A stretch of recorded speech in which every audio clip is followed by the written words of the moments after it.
새 며느리가 들어오면 새벽부터 부엌에 불을 지피고 시부모 앞에 조심스레 문안 인사를 올리는 것이 보통이었습니다. 그런데 견대감 댁에 들어온 며느리는 달랐습니다. 해가 마당 한가운데까지 들어와도 방문 하나 열지 않았고 시집 온 뒤로도 답 한술 짓지 않은 채 날마다 이불 속에 누워있기만 했습니다.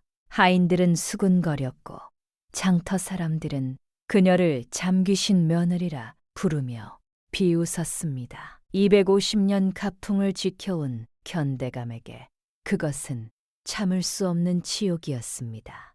결국 그는 그날 밤 저 며느리를 친정으로 돌려보내겠다고 선언했습니다. 그런데 바로 그때 누구도 예상하지 못한 일이 권씨 가문을 덮쳤습니다. 온 집안이 한순간에 무너질지도 모르는 위기 앞에서 모두가 얼굴이 하얗게 질린 순간 누구도 기대하지 않았던 며느리가 조용히 입을 열었습니다. 한마디가 떨어지는 순간 권씨 가문 사람들의 눈빛이 하나둘 흔들리기 시작했습니다.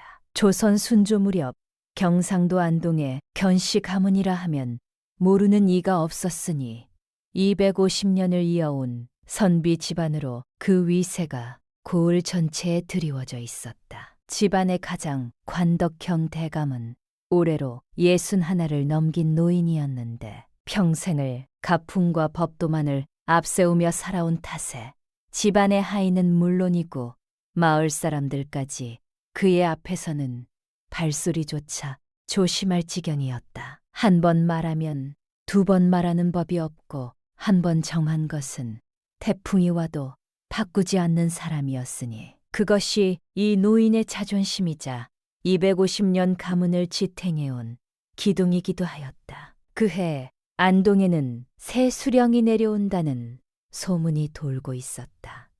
토지 문서에 엄하고 양반가의 낡은 장부까지 샅샅이 들춰본다는 소문이었다. 사람들은 반신반의하며 수군거렸으나 아무도 그 소문이 어느 집 가문을 통째로 뒤흔들 불씨가 될 줄은 몰랐다. 그런 쾌대감 댁에 며느리가 들어온 것은 가을이 막 코끝을 서늘하게 접시기 시작하던 9월의 어느 날이었다. 혼례를 치르고 패백을 마친 이튿날 아침 권대감 댁 안채는 이상하리만큼 조용했다. 새 며느리가 문안 인사를 올릴 시각이 한참 지났건만 안채의 방문은 여전히 굳게 닫혀 있었다. 하인 복동이 문 앞에서 두 손을 비비며 서성거렸으나 차마 문을 두드리지 못하고 발만 동동 굴렀다.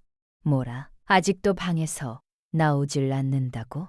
사랑채에서 그 소식을 전해 들은 견대감의 목소리가 대들보를 울렸다. 수염 끝이 바르르 떨리더니 서책을 내려놓는 손에까지 힘이 잔뜩 들어가 탁자 소리가 날 지경이었다. 패백을 마치고 신방에 든 첫날 아침부터 해가 저렇도록 높이 떴는데도 나오지 않는단 말이냐. 내 평생 선비 집안에서 이런 며느리는 처음 보았다. 마른 막돌이 고개를 숙인 채 한마디도 못하고 서 있었고 사랑채의 공기는 한가을인데도 서리발이 내린 것처럼 차갑게 얼어붙었다. 막돌은 속으로 혀를 찼다.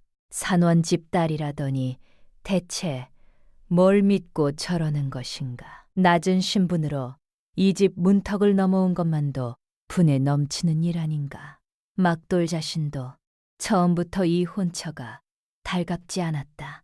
한참이 지나서야 안채의 방문이 스르륵 열렸다. 느릿느릿 몸을 일으킨 며느리 서씨가 마루로 나서는데 쪽진 멀리카락 한 올매 만지지 않은 채 크게 하품을 한번 늘어뜨렸다.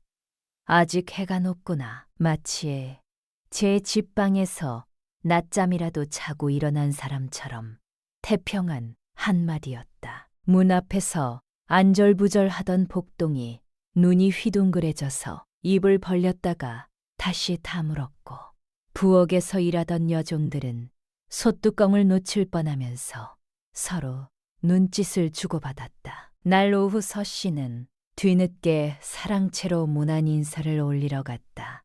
무릎을 꿇고 고개를 숙이긴 했으나 그 자세에 긴장이라고는 찾아볼 수가 없었으니 마치 날씨 좋은 날 처마 밑에 앉아 바람이나 쐬는 사람 같은 느긋한 기운이 온몸에서 풍겨나왔다. 견대감이 차가운 눈으로 며느리를 내려다보며 입을 열었다. 신방에 든 이튿날부터 해가 높이 뜨도록 방에서 나오지 않는 며느리가 어디 있느냐. 내가 애초에 혼처를 잘못 들였구나. 서 씨는 그 서슬퍼런 꾸지람 앞에서도 고개만 살짝 숙였을 뿐 한마디 변명도 한 줌의 두려움도 내비치지 않은 채 조용히 물러났다. 뒷모습을 바라보는 견대감의 미간에 깊은 주름이 하나 더 새겨졌다.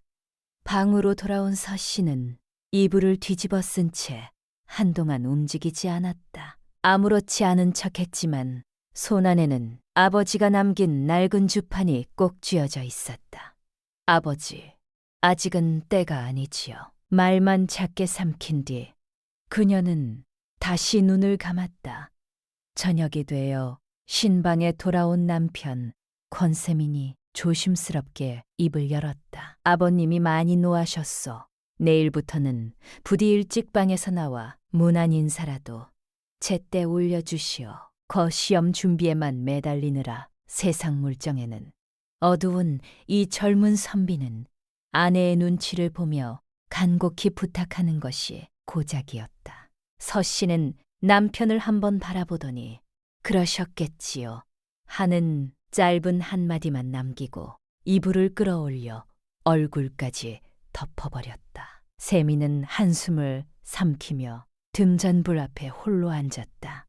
아버지 앞에서는 아무 말도 못했지만 그는 밤마다 식은 밥 한 그릇을 아내 방 앞에 놓아두곤 하였다. 서 씨는 그것을 알고 있었다. 아내의 등 너머로 들려오는 고른 숨소리가 벌써 잠에 빠진 사람의 것이었으니 이 답답한 심정을 어디에 하소연할 수도 없는 노릇이었다. 그렇게 사흘이 지났다. 아니, 사흘이 지나도 달라지는 것은 아무것도 없었다.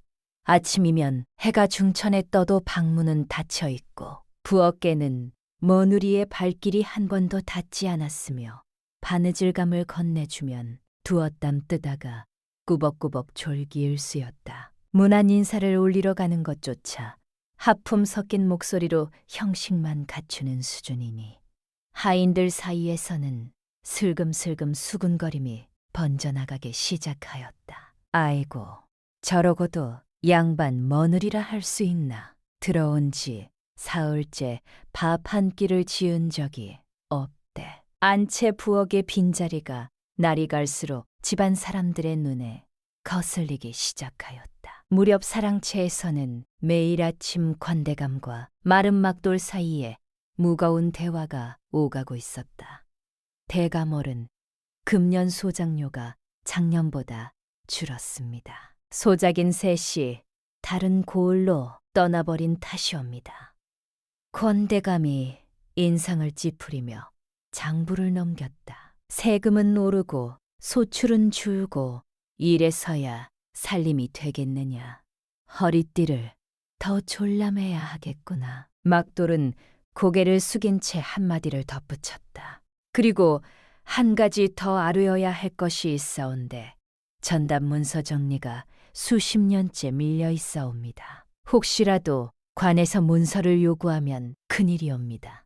그것은 나중에 생각하마. 권대감이 손을 저었으나 그 미간에 잡힌 주름은 좀처럼 펴지지 않았다.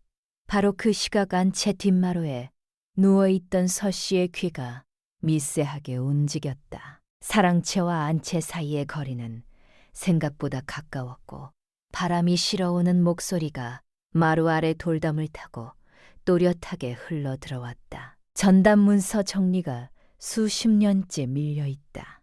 막돌의 그 한마디가 서 씨의 귓전에 또렷이 박혔다. 잠든 것처럼 눈을 감고 있던 서 씨의 눈꺼풀이 미세하게 떨리더니 감은 눈 속에서 무언가를 계산하듯 눈동자가 빠르게 좌우로 움직였다. 수십 년째 밀렸다.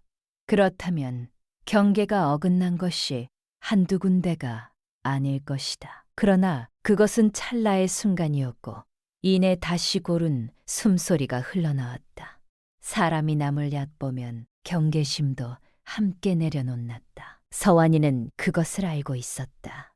모두가 자신을 잠만 자는 며느리라 여길수록 사랑치의 말과 행랑치의 비밀은 더 쉽게 그녀의 귀로 흘러들었다. 잠자는 며느리, 게으른 며느리, 아무 쓸모도 없는 며느리, 온 집안이 그렇게 믿고 있었고 그 믿음이 오히려 이 여인에게는 가장 값진 무기였다. 소문이라는 것이 담장 안에만 머무를 리가 없었다. 며칠이 지나자 안동장터 우물가에서 안악들이 빨래를 하며 입방아를 찢기 시작하였다.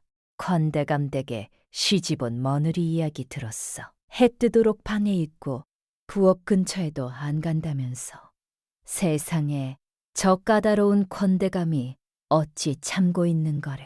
이야기는 입에서 입으로 옮겨질 때마다 한 꺼풀씩 살이 붙었다.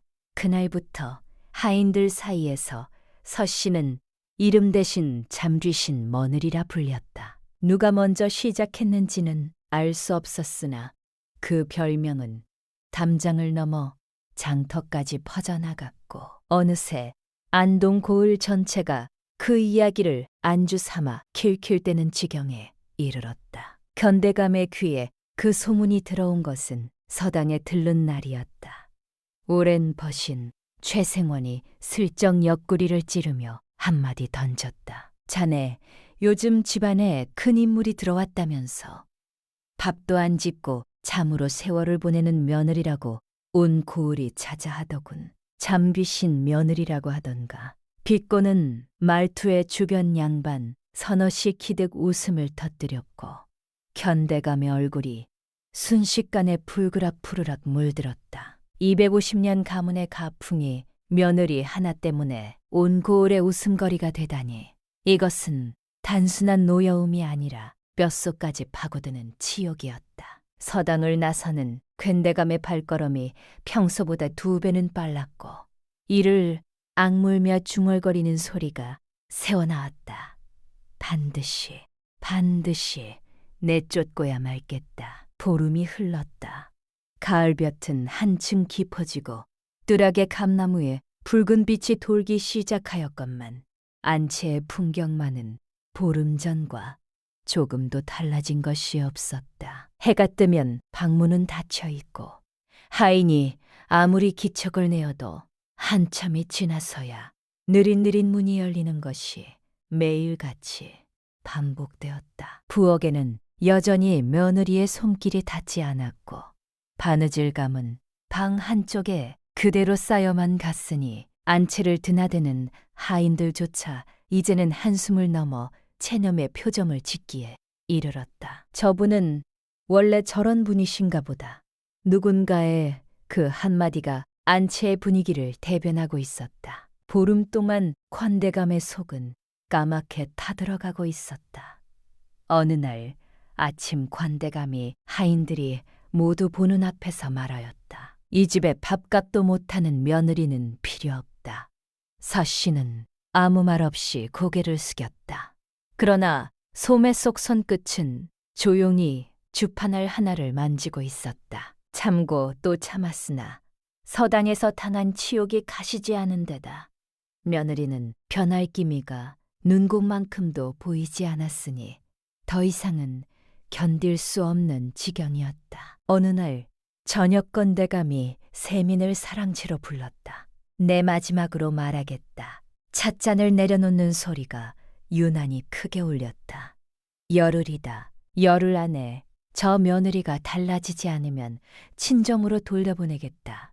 이것은 집안의 결정이니 네 생각은 묻지 않겠다. 세민은 아버지의 눈을 똑바로 쳐다보지도 못한 채 고개를 떨구었고 무겁게 가라앉은 사랑채의 공기 속에서 먼 산의 풀벌레 소리만이 정적을 깨뜨렸다. 세민이 무거운 발걸음을 끌고 안채로 돌아왔을 때 서씨는 역시나 방에 누워 있었다.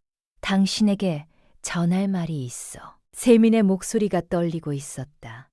아버님께서 열흘 안에 달라지지 않으면 친정으로 돌려보내겠다 하셨어. 부디 무난 인사라도 제때 올리고 부엌에 한 번이라도 나가 주시오. 서씨는 천장을 바라보다가 천천히 고개를 돌려 남편을 보았다. 한참을 말없이 바라보던 그 눈빛 속에 무엇이 담겨 있었는지 세미는 읽어낼 수가 없었다. 이윽고 서씨의 입에서 나온 말은 단 한마디였다. 걱정 마시오. 그리고는 다시 고개를 돌려 눈을 감아버렸으니 세민으로서는 그 걱정 마시오가 대체 무슨 뜻인지 알 도리가 없었다. 그날 밤 괜대감탱에 모든 불이 꺼지고 정적이 내려앉았다. 안채의 방 안에서 이불을 뒤집어 쓰고 누워있던 서씨가 사방이 고요해진 것을 확인하고는 살며시 눈을 떴다. 어둠에 익숙해진 눈동자가 천장을 훑더니 이불 속에서 가만히 손가락을 꼽기 시작하였다.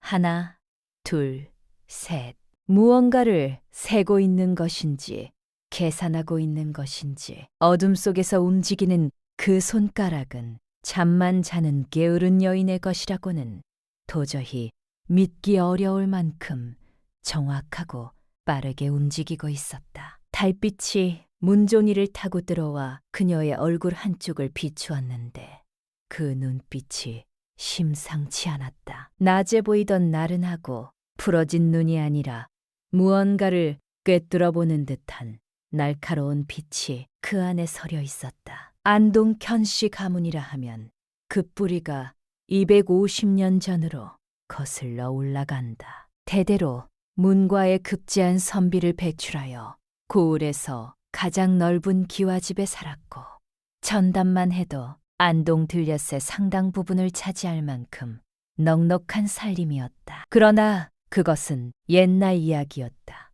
권덕형 대감의 아버지 태에서 흉년이 이어지며 소작인들이 하나둘 떠나갔고 아들인 견덕형은 벼슬길에 오르지 못한 채 남은 전답의 소출만으로 가문의 가풍을 간신히 유지해오고 있었다. 겉으로는 250년 선비 집안의 위엄이 그대로였으나 속을 들여다보면 허리띠를 졸라맨 살림살이가 빠듯하기 그지없었으니 마치 크고 오래된 나무가 안으로는 속이 비어가고 있는 것과도 같았다.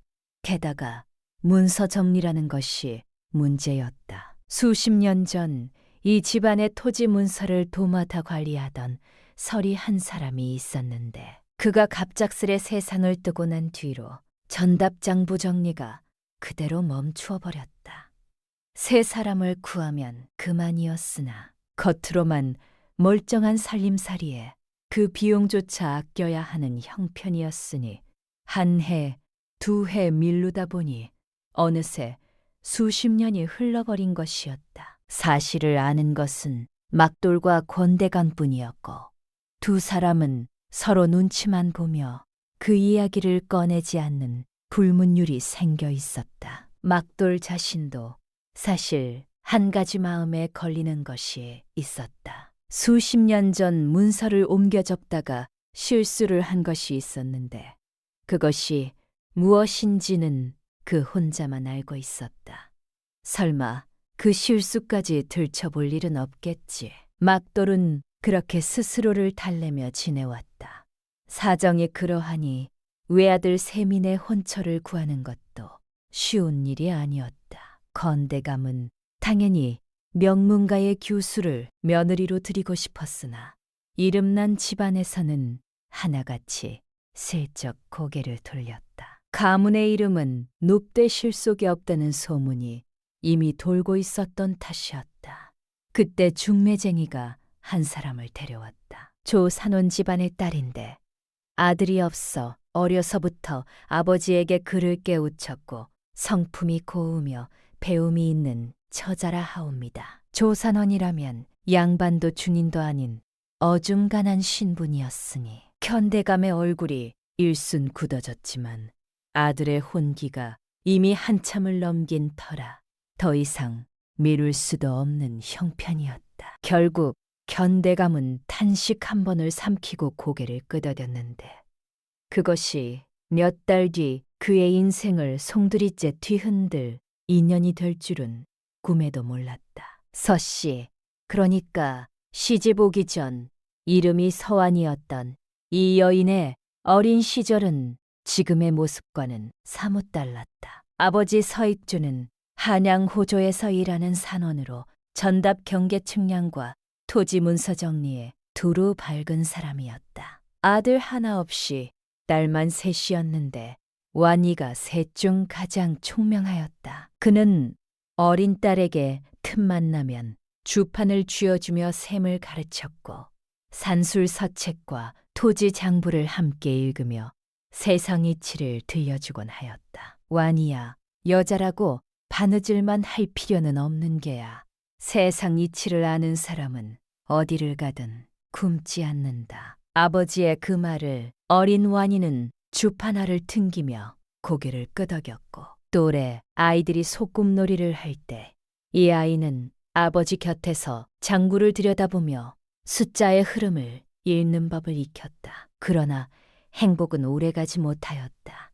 완이가 15살이 되던 해 아버지 서익준이 억울한 누명을 쓰고 파집을 당한 것이다. 측량 수치를 고의로 잘못 기재하였다는 모함이었는데 실은 상관이 인근 양반가와 결탁하여 경계를 조작한 일을 대신 뒤집어 쓴 것이나 다름없었다. 관직을 잃고 한양에서 쫓겨난 아버지는 얼마 지나지 않아 우라병으로 세상을 떠났고 남은 것이라곤 병든 어머니와 허물어져가는 시골 조카뿐이었다. 뒤로 완이는 아버지에게 배운 산술 솜씨로 마을 사람들의 장부를 대신 정리해주며 푼돈을 받아 끼니를 이어갔다. 미천이 없으면 함부로 움직이지 마라.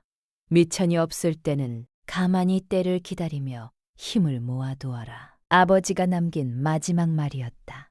완이는 그 말을 가슴 깊이 새겨두었는데 훗날 그것이 시집에서의 처세가 될 줄은 그때만 해도 알지 못하였다. 혼례날 교군에서 내린 서씨는 괜대감 댕의 높은 솥을 대문을 올려다보았다. 겹겹이 쌓인 기와 지붕과 넓은 마당, 행랑채에서 사랑채까지 이어지는 기다란 회란이 한눈에 들어왔다. 혼례복 아래 감춰진 눈동자가 빠르게 움직이며 고택의 구조를 후르뒀으니 대문에서 안채까지의 거리, 곳간의 위치, 행랑채의 규모가 한번 스치는 시선만으로도 멀릿속에 그려지고 있었다. 곤대감은 머누리의 수수한 혼례복과 초라한 교군 행렬을 보며 내심 한숨을 삼켰고 세미는 처음 보는 아내의 얼굴에 안도도 실망도 아닌 어중간한 표정을 지었다. 서씨는 그 모든 시선을 느끼면서도 아무런 내색 없이 조용히 절을 올렸다. 패백을 마치고 신방에 든 첫날 밤 등잔불 하나를 사이에 두고 부부가 마주 앉았다. 세민이 먼저 입을 열었다. 우리 집은 법도가 엄하오. 아침이면 문안 인사를 올려야 하고 안살림은 며느리가 도 맞는 것이 규율이오. 서씨는 고개를 끄덕이며 알고 있습니다 하고 짧게 대답하였다. 세민이 다시 조심스럽게 말을 이었다. 나는 과거 공부에만 매진하고 있으니 살림은 부디 당신에게 맡기고 싶소. 서씨는 남편의 얼굴을 가만히 바라보았다. 눈빛 속에 무언가가 스쳐 지나갔으나 이내 입꼬리를 살며시 올리며 고개만 한번 끄덕였을 뿐 더 이상의 말은 없었다. 세민이 눈을 깜빡이며 그 침묵을 곱씹었다. 저 눈빛은 순종도 거절도 아니었다. 그러나 그것이 무엇인지 첫날 밤의 세민으로서는 알 도리가 없었다. 등잔불이 흔들리며 두 사람의 그림자가 벽 위에서 일렁거렸고 그 첫날 밤은 어색한 침묵 속에 깊어져 갔다. 신방에 든 이튿날 새벽, 도미 트기도 전에 서 씨의 눈이 떠졌다. 옆에서 고이 잠든 세민의 숨소리를 확인한 뒤 소리 없이 몸을 일으켜 방문을 열었다. 새벽 안개가 마당을 감싸고 있었고 아직 인기척 하나 없는 고태안을 서 씨는 버선발로 조용히 걸어 다녔다. 깐의 위치를 눈으로 확인하고 쌀독의 크기를 가늠하였으며 장독대의 항아리 수를 세었다. 행랑채 끝에 자리한 문서 보관함 앞에서 발길을 멈추더니 자물쇠가 채워진 것을 확인하고는 고개를 한번 끄덕였다. 그리고 아무 일도 없었다는 듯 방으로 돌아와 이불을 끌어올리고 다시 누웠다. 해가 중천에 떠서 하인이 깨우러 올 때까지 그녀는 눈 한 번 뜨지 않고 깊은 잠에 빠진 사람처럼 꼼짝 않았다. 즈즘 안동장터에는 새로운 소문 하나가 돌기 시작하였다. 장터 한복판 주막에서 상인들이 멀리를 맞대고 수군거리고 있었는데 그 가운데서 막돌의 귀를 번쩍 뜨이게 하는 말이 흘러나왔다. 새 수령이 부임한다는 거 들었어? 들었지. 이번 양반은 보통이 아니라더군. 고을마다 토지 문서를 샅샅이 뒤져서 하자가 있으면 땅을 몰수해버린다는 소문이야. 세상에 양반가의 토지까지 양반이든 상민이든 가리지 않는다더라. 그래서 이웃 고을에서는 벌써 난리가 났다는구먼. 막돌은 국밥 한 수를 뜨다 말고 숟가락을 멈추었다. 손등 위로 식은댐이 배어나오고 있었다. 설마 그 실수가 들춰지지는 않겠지. 해가 지기 전에 허둥지둥 돌아온 막돌이 사랑채 문을 두드렸다. 대감어른 급히 아뢰어야 할 일이 있사옵니다. 견대감이 무심하게 들으라 하자 막돌이 떨리는 목소리로 장터에서 들은 이야기를 전하였다. 새 수령이 부임한다는 것, 토지 문서를 전부 재검한다는 것, 하자가 있으면 전답을 관해서 환수한다는 것. 권대감의 표정이 점차 굳어졌다. 우리 집 문서는 문제 없겠지. 막돌이 고개를 숙이며 말끝을 흐렸다. 그것이 몇 군데 경계가 불분명한 전답이 있고 문서 정리가 미처 안 된 것이 적지 않사온데 어디냐. 막돌이 입술을 깨물며 침묵하는 그 순간 사랑채 안의 공기가 무겁게 가라앉았다.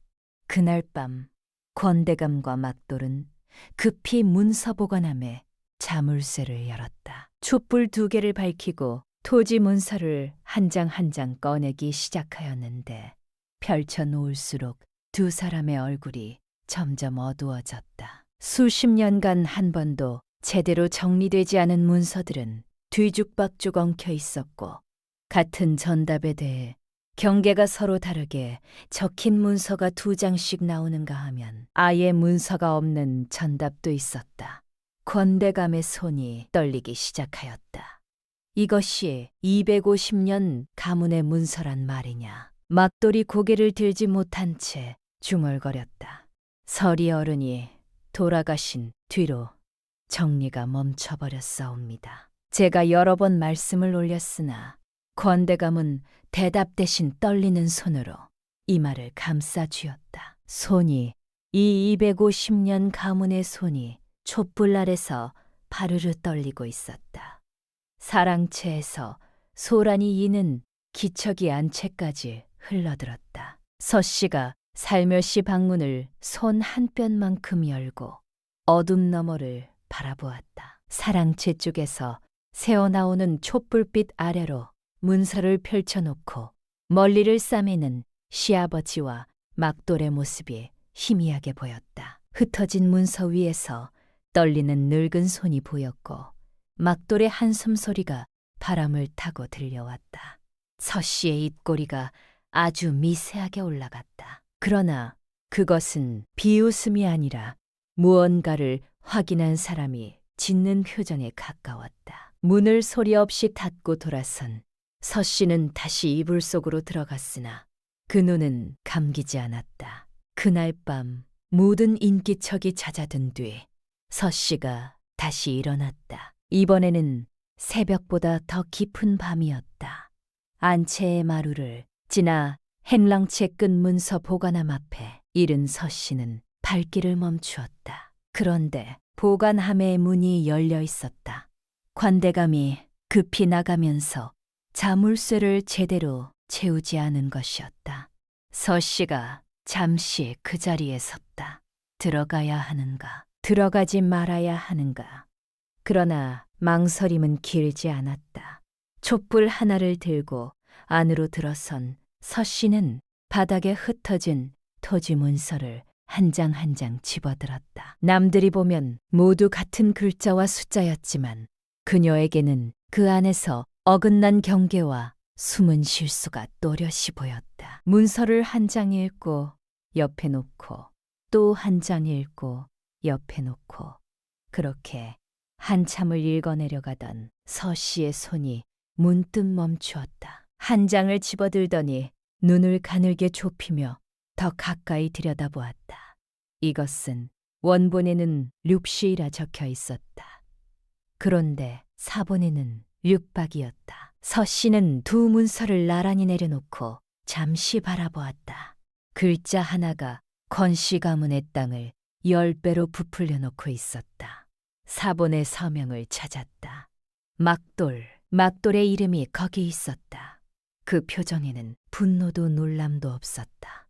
다만 확인이 있었다. 행랑채 밖에서 발소리가 들렸다. 서씨의 손이 순간 굳었다. 촛불을 손바닥으로 막고 숨을 멈추었다. 발소리가 가까워졌다. 가까워지더니 문서 보관함 문 바로 앞에서 멈추었다. 심장이 귓속에서 울리는 것 같은 순간이었다. 한 박자, 두 박자, 세 박자. 그리고 발소리가 다시 멀어졌다. 복동이 밤순차를 돌다 지나친 것이었다. 서씨는 멈추었던 숨을 천천히 내보냈다. 손에 든 촛불이 미세하게 흔들렸다. 잠시 눈을 감았다가 뜨더니 다시 문서로 시선을 고정하였다. 흔들림은 그것으로 끝이었다. 문서를 모두 살펴보고 방으로 돌아온 서씨는 이불을 끌어올린 뒤 천장을 바라보았다. 새벽 어스름이 문종이 너머로 스며들기 시작하는 시간이었다. 이 집안은 겉은 단단해 보이나 속은 벌레 먹은 대들보 같구나. 낮은 목소리로 중얼거리는 그 어조에는 경멸도 동정도 아닌 상황을 정확히 파악한 사람 특유의 차분함이 담겨 있었다. 문서를 세 갈래로 나누면 된다. 당장 낼 수 있는 것, 고쳐서 낼 것, 그리고 사람의 말로 증명해야 할 것. 그러나 그 전에 아직은 때가 아니다. 조금 더 지켜봐야 한다. 다시 이불을 끌어올리고 눈을 감은 서씨의 얼굴 위로 새벽빛이 고요하게 내려앉았다. 며칠 뒤 안동고을에 새 수령이 부임하였다. 이름은 이준경, 나이 30을 간 넘긴 젊은 관리였는데 부임 첫날부터 관아 아전들을 죄다 불러 모아놓고 단 한마디로 분위기를 얼어붙게 만들었다. 이 고을의 토지 장부를 전부 재검하겠다. 양반이건 상민이건 문서에 하자가 있으면 해당 전답은 관에서 환수한다. 말투는 차분하였으나 눈빛은 서리빨 같았고 아전들 중 누구 하나 감히 토를 달지 못하였다. 소문은 소문이 아니었다. 안동고을에 태풍이 들이닥친 것이나 다름없었다. 수령의 선언이 장터를 거쳐 마을 구석구석까지 퍼지는 데는 반나절이면 충분하였다. 양반가의 사랑채마다 등불이 밤늦도록 꺼지지 않았고 문서함을 뒤지는 소리와 한숨 소리가 담장 너머로 새어나왔다. 자네 집은 괜찮은가? 괜찮긴. 우리 집도 문서 정리가 엉망이네. 자네는? 말도 말게. 선대 때부터 밀린 게 한두 건이 아니야. 온 고을이 들썩이는 가운데 가장 깊은 수렁에 빠져 있는 집이 바로 관대감 댁이었다. 견대감은 급히 막돌과 세민을 사랑채로 불러 모았다. 문서 상태가 어떻게 되어 있는지 낱낱이 보고하여라. 막돌이 밤새 정리해 본 결과를 떨리는 목소리로 읊었다. 전답 24필지 중 경계가 불분명한 것이 10곳, 문서 자체가 없는 것이 4곳, 같은 땅에 문서가 2잔인 것이 3곳이옵니다. 관대감의 얼굴이 하얗게 질렸다. 17곳이 문제라는 말이냐?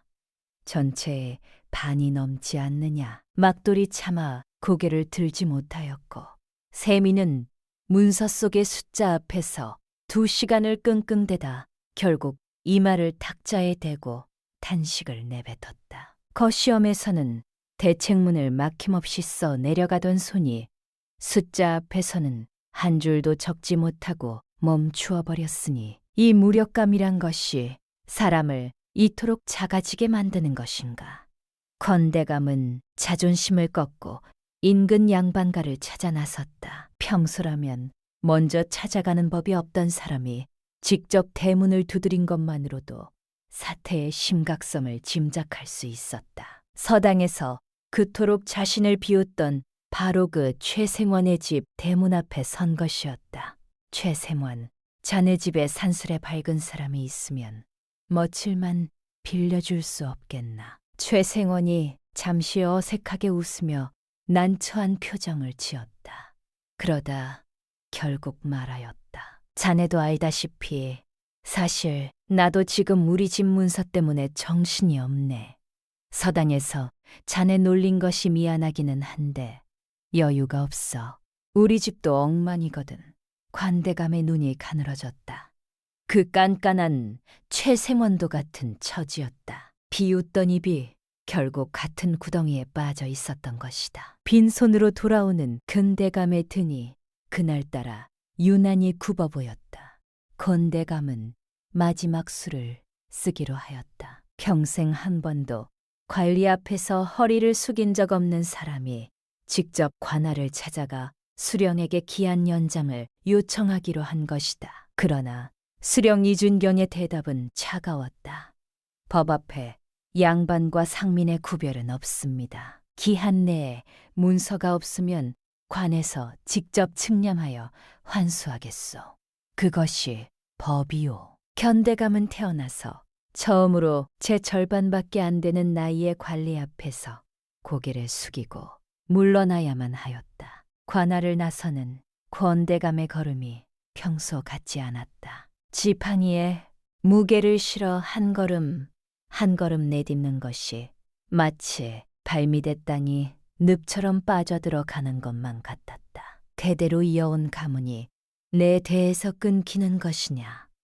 담장 너머 행랑채에서는 하인 몇이의 짐을 싸는 소리가 들려오고 있었다. 오래된 명문가의 기둥이 흔들리자 지붕 아래 모든 것이 함께 흔들리기 시작한 것이다. 그날 밤 세민이 안채 방문을 열고 들어왔다. 평소와는 다르게 방문을 닫자마자 그 자리에 털썩 주저앉더니 두 손으로 얼굴을 감싸며 어깨를 들썩이기 시작하였다. 울고 있었다. 미안하오. 손가락 사이로 새어나오는 목소리가 갈라져 있었다. 나는 아무것도 할 수 없는 사람이오. 산술도 모르고 문서도 읽지 못하고 아버님의 짐을 덜어드릴 재간도 없어. 한참을 흐느끼다가 세민이 고개를 들었다. 당신을 내보내기 전에 이 집안이 먼저 무너질 것 같소. 말끝에 매달린 절망은 방 안의 공기마저 짓누를 만큼 무거웠다. 그 말을 듣는 순간 서 씨의 눈앞에 오래전 아버지의 등이 떠올랐다. 문서 하나 때문에 억울하게 무너졌던 사람. 아무리 진실을 말해도 들어주는 이 하나 없어 끝내 병이 되어 쓰러졌던 사람. 그녀가 이 집을 구하려 한 것은 이 집 사람들이 자신을 잘 대해 주어서가 아니었다. 아버지가 문서 하나 때문에 무너졌듯 이 집 역시 문서 하나로 무너질 수 있다는 것을 알았기 때문이었다. 억울하게 무너지는 집을 또 보고 싶지 않았다. 서 씨는 이불을 덮은 채 남편의 울음소리를 듣고 있었다. 처음에는 미동도 없이 누워만 있던 그녀가 세민의 마지막 한마디가 끝나자 천천히 움직이기 시작하였다. 이불을 한꺼풀 걷어내고 몸을 반쯤 일으켰다. 그런데 그 모습이 묘하였다. 잠에서 덜 깬 사람이 아니라 처음부터 깨어있던 사람이 비로소 몸을 일으키는 것이었다. 옷매 무새는 흐트러짐 없이 단정하였고 머리카락 한 올도 헝클어지지 않은 채 깔끔하게 정돈되어 있었으니 잠만 자던 사람의 모습이 결코 아니었다. 서씨가 똑바로 앉으며 입을 열었다. 서방님, 세민이 놀라 고개를 들었다. 흐느끼던 눈으로 아내를 바라보는데 어둠 속에서도 서씨의 눈빛이 지금까지와는 완전히 다르다는 것이 느껴졌다. 나른하고 풀어진 그 눈이 아니라 무언가를 결심한 사람의 단단한 눈이 그를 똑바로 바라보고 있었다. 서방님, 내일 아침 시아버님을 뵐 자리를 마련해 주시오. 세민의 눈물이 멈추었다. 뭐라 하셨소? 이 집안을 살릴 방도가 있으니 하룻밤만 더 주시오. 세민은 자신의 귀를 의심하였다. 지금까지 잠만 자고 부엌에 발도 들이지 않고 무난 인사조차 하품 섞인 목소리로 때우던 아내의 입에서 집안을 살릴 방도라는 말이 나오다니. 당신이? 서씨가 이불을 완전히 걷어내고 자리에서 일어섰다. 그리고 방문을 열더니 문서 보관함 쪽을 향해 걸어가기 시작하였다. 그 뒷모습은 잠에 절어있던 머느리의 것이 아니었다. 어둠 속에서도 또렷하게 보이는 곧은 등과 빠른 걸음, 그리고 목적지를 정확히 알고 있는 사람 특유의 주저함 없는 발걸음이었다. 세민은 어리뱅벙한 채 그 뒷모습을 바라보았다. 눈에서 눈물은 멈추었고 그 자리에 경악이 들어차 있었다. 그날 밤 서씨는 행랑채 끝 문서 보관함 앞에 촛불 하나를 밝혀놓고 앉았다. 바닥에 토지 문서를 모조리 펼쳐놓은 뒤 한 장 한 장 손끝으로 짚어가며 읽기 시작하였다. 당장 낼 수 있는 것은 왼쪽으로, 고쳐서 낼 것은 오른쪽으로, 사람의 말로 증명해야 할 것은 한가운데로. 촛불이 한 뼘쯤 녹아내릴 동안 24필지의 문서가 세 갈래로 깔끔하게 정리되었으니 아버지에게 배운 산술과 장부 읽는 솜씨가 십수년이 지난 지금도 녹슬지 않고 살아있었던 것이다. 다음 날 아침 사랑초의 낯선 풍경이 펼쳐졌다. 서씨가 단정하게 옷매무새를 가다듬고 사랑채 마루 아래에 서 있었다. 현대감이 눈을 치켜떴다. 며느리가 여긴 웬일이냐? 내보내기 전에 인사라도 하러 왔느냐? 서씨는 시아버지의 날선말에도 눈 하나 깜짝하지 않았다. 고개를 숙여 한번 절을 올린 뒤 품에서 문서를 꺼내 마루 위에 가지런히 내려놓았다. 아버님, 제가 드릴 말씀이 있어 왔사옵니다. 건대감의 눈썹이 꿈틀거렸고 막도른 문서 묶음을 보며 입을 벌렸으며 뒤에 서 있던 세민은 어젯밤 아내의 뒷모습을 떠올리며 숨을 삼켰다. 사랑채의 이 산한 긴장이 감돌기 시작하였다. 서씨가 첫 번째 문서를 펼치며 입을 열었다.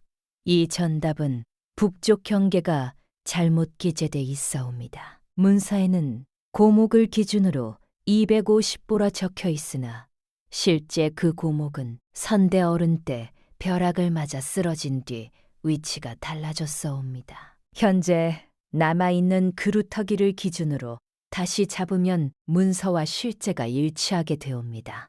막돌의 눈이 순간적으로 커졌다. 어떻게 그것을 아시오? 서씨는 대답 대신 두 번째 문서를 펼쳤다. 서씨는 원본과 사본을 나란히 펼쳐놓았다. 하나에는 륙실, 다른 하나에는 륙발. 글자 하나가 건씨 가문의 땅을 10배로 부풀려 놓고 있었다. 사본을 옮기면서 생긴 오기이옵니다. 원본을 기준으로 정정하면 되옵니다. 막돌의 얼굴이 새빨갛게 달아올랐다. 자신이 수십 년 전에 저지른 실수를 이 며느리가 밤새 밝혀낸 것이었다. 막돌은 자신도 모르게 뒤로 한 걸음 물러났다. 관대감은 끝내 고맙다는 말을 하지 못하였다. 입술까지 올라온 말이 자존심에 걸려 목구멍에서 멈추었다. 하지만 그날 처음으로 그는 며느리의 말을 끊지 않았다. 이것을 어디서 배웠느냐? 목소리가 떨리고 있었다. 서 씨가 고개를 숙이며 대답하였다. 모두가 제가 잠든 줄 아는 동안 저도 제 나름의 일을 하고 있었사옵니다.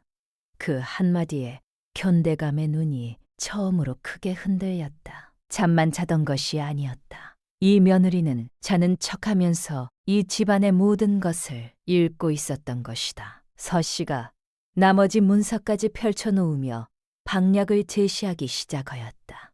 당장 낼 수 있는 7필지는 그대로 관아에 제출하면 되옵니다. 경계만 정점하면 되는 6필지는 제가 밤새 계산을 마쳤으니 새 문서를 작성하면 되옵니다. 막돌이 고개를 끄덕이며 다급하게 물었다. 나머지 11필지는 어찌하오? 문서가 아예 없거나 경계를 증명할 길이 없는 전답은 소작인들의 증언을 받아 관아에 함께 제출하면 되옵니다. 소작인은 그 땅에서 수십 년을 농사지은 사람들이니 그 증언이 곧 살아있는 문서가 되옵니다. 막돌이 무릎을 탁 쳤다. 아이고, 그렇습니다. 소작인 증언이면 됩니다. 어찌 그 생각을 못했는지. 서 씨가 한 가지를 더 꺼내들었다. 아버님, 한 가지 더 알아야 할 것이 있사옵니다. 서 씨가 오래된 문서 한 장을 펼쳐 보였다. 이것은 관아의 측량도를 베껴온 것인데 30년 전에 작성된 것이옵니다. 그런데 30년 사이에 안동 낙동강의 지류 물길이 동쪽으로 크게 옮겨갔사옵니다. 30년 전 측량도와 지금의 물길이 달라진 것이오니 관아의 기준 자체를 새로 확인해야 한다는 뜻이옵니다. 권대감의 눈이 처음으로 크게 흔들렸다. 막돌은 자신도 모르게 뒤로 한 걸음 더 물러났다. 방어할 길만 찾던 사람들 앞에 뜻밖에도 관아를 향해 되물을 길이 열린 것이었다. 계속해 보거라. 그 한마디가 떨어지자 사랑채의 분위기가 달라졌다. 서 씨가 막돌에게 지시를 내리기 시작하였다. 오늘 중으로 소작인 중 가장 오래된 노인 5을 불러 모아주시오. 내일 아침까지 증언을 받아야 하옵니다. 막돌이 벌떡 일어서며 알겠사옵니다. 말을 외치고 뛰어나갔다. 서방님께서는 정서할 종이와 먹을 준비해 주시오. 세민이 정신없이 고개를 끄덕이며 방으로 달려갔다. 하인들에게도 할 일이 배분되었고 안채와 사랑채를 오가는 발걸음이 빨라졌다. 지금까지 잠만 자던 며느리가 입을 연 순간 온 집안이 그녀를 중심으로 돌아가기 시작한 것이다. 며칠 밤낮을 거의 쉬지 않고 달린 끝에 문서가 완성되었다. 서 씨가 산술 계산을 하고 막돌이 현장을 확인하고 세민이 정서하는 삼박자가 톱니바퀴처럼 맞물려 돌아간 끝에 17필지의 정정 문서와 소작인 주문서까지 모두 갖추어진 것이다. 관아에 제출할 기한은 내일이었다. 문서 묶음을 최종 점검하던 서 씨가 세민에게 말하였다. 서방님, 내일 관아에는 제가 직접 가야 하옵니다. 세민이 놀라 고개를 들었다. 내가 가서 문서를 내면 되지 않소? 서 씨가 고개를 저었다. 수련이 문서에 이해를 제기하면 그 자리에서 산술로 답해야 하옵니다. 서방님께서는 글에 밝으시나 숫자에는 어두우시지 않사옵니까? 세민은 반박할 말이 없었다. 그것은 사실이었고 지난 며칠 동안 그 사실을 뼈저리게 깨달았기 때문이었다. 그날 밤 세민이 사랑채로 가서 아버지에게 아뢰었다. 아버님, 내일 관아에 며느리가 직접 가겠다 하옵니다. 권대감의 눈이 번쩍 뜨였다. 여인이 관아에 드나들면 이 집안의 체면은 어찌 되겠느냐. 그러나 아버님, 산수를 아는 사람이 가야 수령의 질문에 답할 수 있사옵니다. 저도 며칠을 함께하며 느꼈사오나 이 일은 제 힘으로는 감당이 되지 않사옵니다. 권대감이 이를 악물었다. 때 마루 아래에서 서씨의 목소리가 올라왔다. 아버님, 가풍보다 중한 것은 전답이옵니다. 전답을 잃고 나면 지킬 가풍조차 남지 않사옵니다. 서슬이 있는 말이었으나 그 안에 담긴 것은 무례가 아니라 냉철한 사실이었다. 견대감의 주먹이 무릎 위에서 떨렸다. 한참을 침묵하던 끝에 이를 갈며 내뱉은 한마디. 가거라. 그 허락 속에 250년 가문의 자존심이 갈라지는 소리가 들리는 듯하였다. 다음 날 이른 아침 권대감이 마당에 나와 서 있었다. 단정하게 옷매무새를 가다듬고 문서 묶음을 품에 아는 서씨가 대문 쪽으로 걸음을 옮기는 것을 바라보고 있었다. 뭔가를 말하려는 듯 입술이 달싹거렸으나 끝내 아무 말도 나오지 않았다. 서씨가 대문을 나섰다. 견대감은 천천히 안채 쪽으로 발길을 돌리더니 문을 닫았다. 세민이 그 뒷모습을 바라보다가 고개를 저으며 서씨를 따라 걸음을 옮겼다. 대문 밖에는 이미 소문을 들은 마을 사람들이 삼삼오오 모여 있었다. 괜대감 된 며느리가 관아에 간다더라. 잠기신 며느리가 관아에. 세상에 저런 일이. 수군거림 속을 지나는 서씨의 발걸음에는 주저함이 없었다. 뒤로는 세민이 나머지 문서를 들고 따랐고 막돌이 소작인 증언서를 챙겨 그 옆에 섰다. 안동관아로 이어지는 흙길 위에 아침 햇살이 길게 내리깔리고 있었다. 관아에 별실에 수령 이준경이 앉아 있었다. 이준경은 여인이 들어서자 눈살을 찌푸렸다. 괜시 가문에서 왔다 하였는데 여인이 어찌 이 자리에 왔소? 서씨가 허리를 숙여 예를 갖춘 뒤 담담하게 대답하였다. 권씨 가문에 며느리 서씨라 하옵니다. 토지 문서를 가지고 왔사옵니다. 산술과 문서에 밝은 사람이 와야 수령 어른의 질문에 답할 수 있기에 제가 대신 왔사옵니다. 이준경의 눈썹이 꿈틀거렸으나 문서 묶음을 보자 손을 내밀었다. 이준경이 문서를 한 장 한 장 넘기며 따져 들어갔다. 경계에 대해 물으면 방위와 수치로, 면적에 대해 따지면 계산 근거로, 소유권의 의문을 제기하면 소작인 증언서로 서씨의 답변은 막힘이 없었다. 이 전답 북쪽 경계가 250보라 되어 있는데 관아의 측량도에는 다르게 기재돼 있어. 선대 어른께서 기준으로 삼으신 고목이 벼락을 맞아 위치가 달라졌사옵니다. 현재 그루터기를 기준으로 체면 220보가 정확하옵니다. 소작인 이노인의 증언서가 여기 있사옵니다. 이 전답은 면적이 600두락으로 되어 있는데 사본에 5기이옵니다. 원본에는 60두락이옵니다. 나란히 대조해 보시옵소서. 이준경의 눈이 두 문서를 오가며 미세하게 흔들렸다. 반박할 틈이 없었다. 17필지의 검토가 거의 끝나갈 무렵이었다. 이준경이 마지막 남은 문서 한 장을 집어들더니 묘한 미소를 띠며 물었다. 그런데 이 전답 하나 경계 기준이 되는 하천 이름이 두 문서에 다르게 적혀 있어. 이건 어찌 된 것이오? 별실 안의 공기가 순간 달라졌다.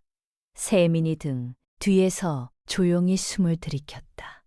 막돌이 손을 꽉 쥐었다. 그것은 서씨도 밤새 고민하던 바로 그 문서였다. 두 하천 이름 사이에서 경계가 갈렸는데 어느 쪽을 기준으로 해야 하는지 원본에도 명시가 없었다. 이준경의 눈이 서씨를 향하고 있었다. 답을 모르면 그 전답은 환수다. 그 눈빛이 그렇게 말하고 있었다. 서씨가 잠시 눈을 감았다. 한 박자, 두 박자, 그리고 눈을 떴다. 수령 어른, 답을 올리기 전에 한 가지 여쭤봐도 되겠사옵니까? 이준경이 고개를 끄덕였다. 수령 어른께서 이번 재검의 근거로 삼고 계신 관아의 측량도는 언제 작성된 것이옵니까? 이준경의 눈썹이 꿈틀거렸다. 서씨가 품에서 오래된 종이 한 장을 꺼냈다. 이것은 관아의 측량도를 베껴온 것인데 30년 전에 작성된 것이옵니다. 그런데 30년 사이에 안동 낙동강의 지류 물길이 동쪽으로 크게 옮겨갔사옵니다. 30년 전 측량도와 지금의 물길이 달라진 것이니 그 두 이름 중 지금의 물길과 맞는 것이 어느 쪽인지는 마을 노인들에게 물어보셔도 확인이 되옵니다. 잘못된 측량도를 기준으로 양민의 전답을 환수하시면 그것이야말로 법도에 어긋나는 일이 아니겠사옵니까? 별실안이 쥐 죽은 듯 고요해졌다. 이준경의 찻잔을 드는 손이 멈추었다. 이준경이 잠시 생각하다가 입을 열었다. 그렇다면 30년 전 물길을 직접 기억하는 사람이 지금 이 자리에 있어? 서씨가 고개를 들었다. 여기 있사옵니다. 막돌이 문을 열고 밖으로 나가더니 잠시 후 지팡이를 짚은 백발의 노인 하나를 데리고 돌아왔다. 관아 마당에서 기다리고 있던 가장 오래된 소작인이었다. 이준경이 직접 물었다. 30년 전 이 고을 낙동강 지류의 물길이 지금과 달랐소? 노인이 고개를 끄덕였다. 예, 소인이 젊었을 때만 해도 저 하천은 지금보다 훨씬 서쪽에 있었사옵니다. 물길이 바뀐 것은 소인이 30살 무렵의 일이옵니다. 별실안이 다시 한번 고요해졌다. 이준경은 한참 동안 문서와 측량도를 번갈아 보았다. 아전을 불러 관아의 원본 측량도와 대조시켰으나 서씨의 지적이 정확하다는 결론은 달라지지 않았다. 이윽고 이준경이 문서를 내려놓으며 입을 열었다. 이 문서는 타당하오. 견씨 가문의 전답은 모두 문제가 없는 것으로 인정하겠소. 그리고 한마디를 덧붙였다. 관아의 측량도도 재검토하도록 하겠소. 이준경은 곧바로 아전을 불러 명하였다. 마당에 모인 이들에게 전하라. 견씨 가문의 전답 문서는 모두 정당하다. 아전이 별실 문을 열고 나가 큰 소리로 외쳤다. 견씨 가문의 전답 문서는 모두 정당하다. 관아마당에서 기다리던 사람들 사이에서 낮은 탄성이 번졌다. 뒤에 서 있던 세민의 무릎에서 힘이 풀리며 비틀거렸고 막도른 두 손으로 입을 막은 채 눈물을 글썽이고 있었다. 해냈다. 이 며느리가 해낸 것이다. 관아대문을 나선 서씨의 눈앞에 익숙한 모습이 보였다. 관아 밖 느티나무 아래에 권대감이 서 있었다. 마당에서 돌아섰던 그 노인이 지팡이를 짚고 관아 앞까지 나와 있었던 것이다. 평생 무릎 꿇은 일이 없는 사람이었다.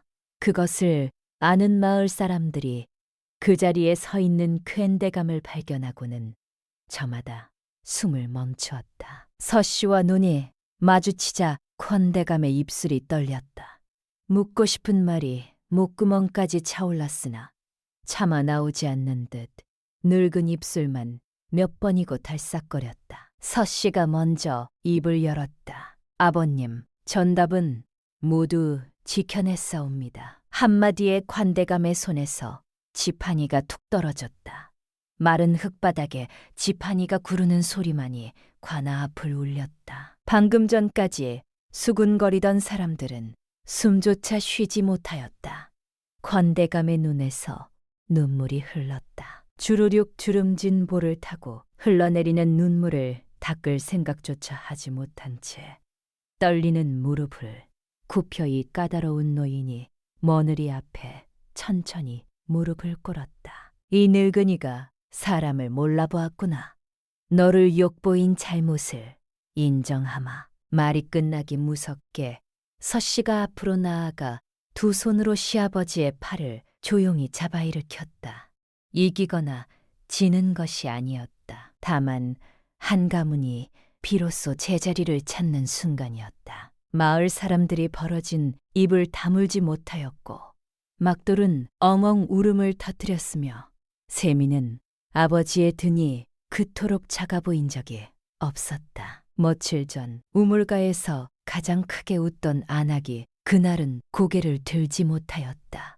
우리가 사람을 잘못 봤네. 한마디가 사람들 사이로 조용히 번졌다. 관아에서 돌아오는 길 셋시에 나란히 걸었다. 권대감이 왼쪽, 서씨가 가운데, 세민이 오른쪽. 평소라면 있을 수 없는 자리 배치였으니 시아버지가 며느리와 나란히 걷는 것은 이 가문 250년 역사에서 처음 있는 일이었다. 아무도 먼저 입을 열지 않았으나 그 침묵이 불편하지는 않았다. 가을바람이 세 사람의 옷자락을 살랑살랑 흔들었고 눈두렁 위로 잠자리 한 마리가 낮게 날았다. 마을 어귀에 이르자 사람들이 길 양쪽에 늘어서서 바라보았는데 아무도 킬킬대거나 수군거리지 않았다. 대신 경이 어린 눈으로 가운데 걸어오는 여인을 조용히 올려다볼 뿐이었다.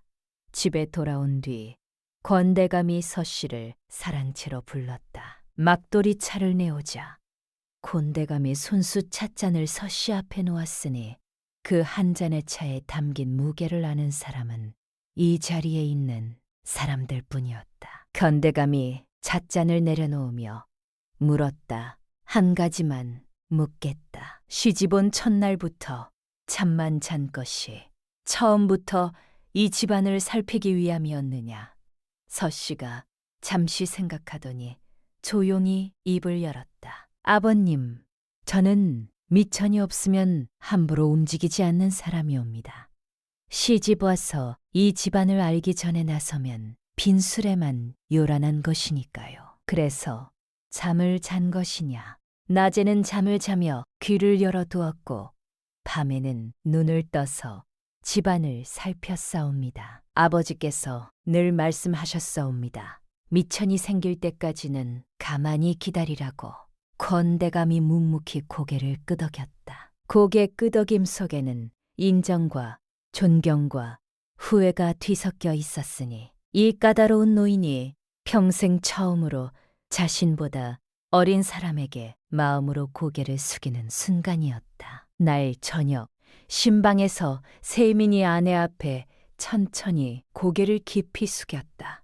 그것으로 충분하였다. 당신을 몰라본 것이 부끄럽소. 잠만 자는 줄 알았는데 실은 이 집안에서 가장 깨어있는 사람이 당신이었어. 서씨가 남편의 손을 잡으며 미소를 지었다. 서방님이 과거에 붙으시면 저도 더는 잠만 자지 않겠사옵니다. 서방님은 글로 세상을 바로잡고 저는 산술로 집안을 바로잡으면 되지 않겠사옵니까? 세민의 눈에 눈물이 고이면서도 웃음이 번졌다. 혼인 이후 처음으로 두 사람이 마주보며 진심으로 웃은 밤이었으니 등잔불이 흔들리며 벽 위에 비친 두 사람의 그림자가 처음으로 하나로 겹쳐지고 있었다. 어느 날 건대감이 서씨를 다시 사랑채로 불렀다. 그리고 품에서 작은 열쇠 하나를 꺼내어 서씨의 손바닥 위에 올려놓았다. 이것은 문서 보관함의 열쇠다. 앞으로 이 집안의 살림과 문서 관리는 네가 맡거라. 서씨가 두 손으로 열쇠를 받아들었다. 작은 쇠 조각의 무게가 손바닥 위에서 묵직하게 느껴졌으니 이것은 단순한 열쇠가 아니라 250년 가문이 비로소 며느리를 인정했다는 신임의 증표였다. 소중히 맡겠사옵니다, 아버님. 견대감이 고개를 끄덕이며 창밖을 바라보았다. 옆모습에 더 이상 분노도 수치도 후회도 남아있지 않았으니 대신 그 자리를 채우고 있는 것은 오래도록 찾아오지 않았던 평온이었다. 어느 따스한 오후 서씨가 안채마루에 앉아 고태의 뜰을 바라보고 있었다. 감나무 잎이 지고 국화가 피기 시작한 뜰 위로 가을 햇살이 고요하게 내려앉아 있었고 부엌에서는 저녁 준비 소리가 나직하게 들려왔다. 서씨가 품에서 낡은 주판 하나를 꺼내 무릎 위에 올려놓았다. 아버지가 남겨준 것이었다. 주판알 하나를 가만히 튕기며 서씨가 작게 중얼거렸다. 아버지, 딸이 잘 해내고 있사옵니다. 아버지는 억울한 문서 하나 때문에 무너지셨지만 딸은 아버지께 배운 이 손으로 또 다른 집안이 억울하게 무너지는 것을 막아냈사옵니다. 목소리가 살짝 떨렸으나 이내 미소로 바뀌었고 가을바람이 그 말을 받아들 너머로 실어갔다. 사람들은 그 뒤로 서씨를 더는 잠귀신 머느리라 부르지 않았다. 다만 이렇게 말하였다. 말없이 때를 기다리는 사람을 함부로 업신여기지 말라고. 조용한 사람이 한번 깨어나면 무너지는 집안도 다시 일으켜 세울 수 있다고. 견대감이 내보내려 했던 그 며느리가 결국 가문을 살렸으니 사람 일이란 끝까지 두고 봐야 하는 법이겠지요. 오늘 이야기가 재미있으셨다면 구독과 좋아요로 마음을 나눠주시고요. 여러분만 알고 계신 기막힌 옛 이야기가 있다면 댓글로 들려주세요. 다음에도 귀가 번쩍 뜨이는 이야기 한 편 가지고 찾아오겠습니다. 함께 해주셔서 감사합니다.